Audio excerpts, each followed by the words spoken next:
52%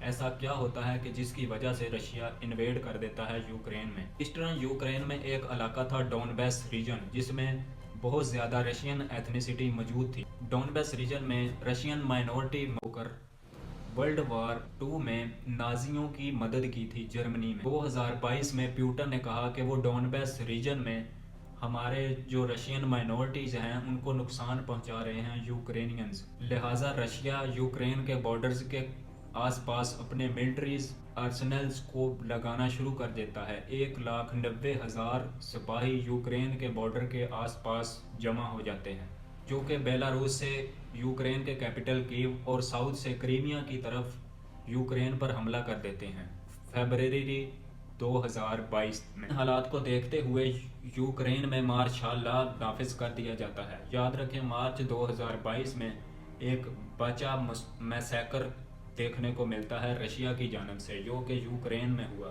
اس میں 419 لوگ مارے جاتے ہیں اور 18 چلڈرنز کو مار دیا جاتا ہے، لیکن رشینز ان فیکٹس کو ڈینائیڈ کرتے رہے ہیں۔ ڈونٹسک اور لوشناک کا علاقہ رشیا انویڈ کر کے حاصل کر لیتا ہے یوکرین سے، جس میں یوکرین کے جو سپاہی تھے ریزسٹنس کر رہے تھے، لیکن رشیا لوشناک اور ڈونٹسک جو کہ رشین ایتھنیسٹی تھے ان علاقوں کو چھین لیتا ہے اور اپنے بارڈر کو پھیلا دیتا ہے۔ ڈونٹسک کا علاقہ 4.1 ملین لوگوں پر مشتمل ہوتا ہے، جو کہ ڈونٹسک ریور کے کنارے واقع ہے۔ 2022 میں اسی میں رشیا ان کی انڈیپینڈنٹ کو تسلیم کر لیتا ہے۔ ڈونٹسک اور لوشناک انڈیپینڈنٹ سٹیٹس ہیں جو کہ رشین بیکڈ پارلیمنٹری ہیں۔ یہ علاقے 2022 میں اللیگلی ان پر قبضہ کیا جاتا ہے پیوٹن کی طرف سے اور ان کو ایک انڈیپینڈنٹ سٹیٹس میں کنورٹ کر دیا جاتا ہے۔ اب رشیا کے اس میں کیا انٹرسٹ تھے؟ رشیا کیوں چاہتا تھا کہ یہ علاقے کیوں یوکرین سے چھن گئے، اور رشیا کیوں چاہتا تھا کہ یوکرین ان کے ساتھ رہے؟ رشین اپنے ایتھنک پیپل کی حفاظت کرنا چاہتا تھا یوکرین میں۔ 1999 میں پیوٹن آیا تو پیوٹن کا ایک گریٹ پلان تھا، یعنی گریٹ رشیا اس کا پلان تھا، جس کا یوکرین بھی حصہ تھا۔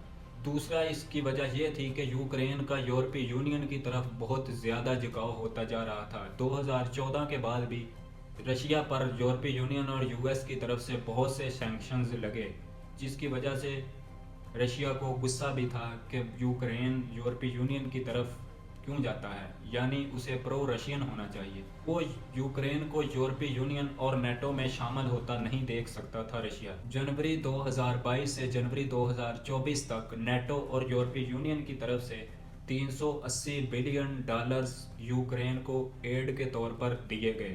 رشیا اپنا انفلوئنس ریجن میں بڑھانے کے لیے بھی اس علاقے پر قبضہ کرنا چاہتا تھا، کیونکہ رشیا کو تھریٹ بھی تھا کہ کہیں اس علاقے میں چائنا یا یو ایس اپنا انفلوئنس نہ کریٹ کریں، ایک رشین رائیولری طور پر دیکھے جاتے ہیں۔ یوکرین کی اسٹریٹجک لوکیشن اور اس کے ریسورسز پر بھی قبضہ کرنے کے لیے رشیا نے اس پر انویڈ کیا تھا۔ اس ایشو کو دیکھتے ہوئے انٹرنیشنل رسپانس کیا ہے اور اس کے کانسیکوینسز کیا ہیں؟ اکنامک سینکشنز اگینسٹ رشیا 2020 سے 2024 تک اکیلے بائیڈن ایڈمنسٹریشن کی طرف سے 500 سینکشنز رشیا کے خلاف لگے اور 100 ایکسپورٹس فرم کو ایکسپورٹ کرنے سے روک دیا گیا۔ 2022 میں 2.1% سے رشیا کی اکانومی سلو ڈاؤن ہوئی، لیکن 2023 میں 2.2% کے ساتھ اس میں اضافہ بھی ہوا۔ یعنی ان سینکشن کا رشین ڈکلیئر کرتے ہیں کہ ان سینکشن سے ان کی اکانومی پر کوئی اثر نہیں پڑا۔ $350 بلین کے رشین ایسٹس جو کہ یو کے میں موجود تھے، ان ایسٹس کو بھی فریز کر دیا گیا جو کہ رشین لوگوں کے تھے۔ کینیڈا، آسٹریلیا، جاپان اور یورپی یونین کی طرف سے 16,500 سینکشنز آج تک رشیا پر لگ چکے ہیں۔ 70% رشین بینکس کے ایسٹ کو فریز کر لیا گیا ہے جو کہ یورپ اور امریکہ میں موجود ہیں۔ رشین کی آئل انڈسٹری جو کہ رشیا آئل ایکسپورٹ کرتا ہے بھی بہت زیادہ کمی دیکھی گئی ہے، لیکن 8.3 billion barrel a day Russia آج بھی آئل ایکسپورٹ کرتا ہے۔ اس میں 1.4 ملین پیپل ڈسپلیس ہوئے ہیں، 14,400 لوگ اس کانفلکٹس میں اپنی جانیں کھو چکے ہیں۔ لیکن کیا اس کو حل کرنے کے لیے کوئی انٹرنیشنل ایگریمنٹس نہیں ہوئے؟ کیوں نہیں، ضرور۔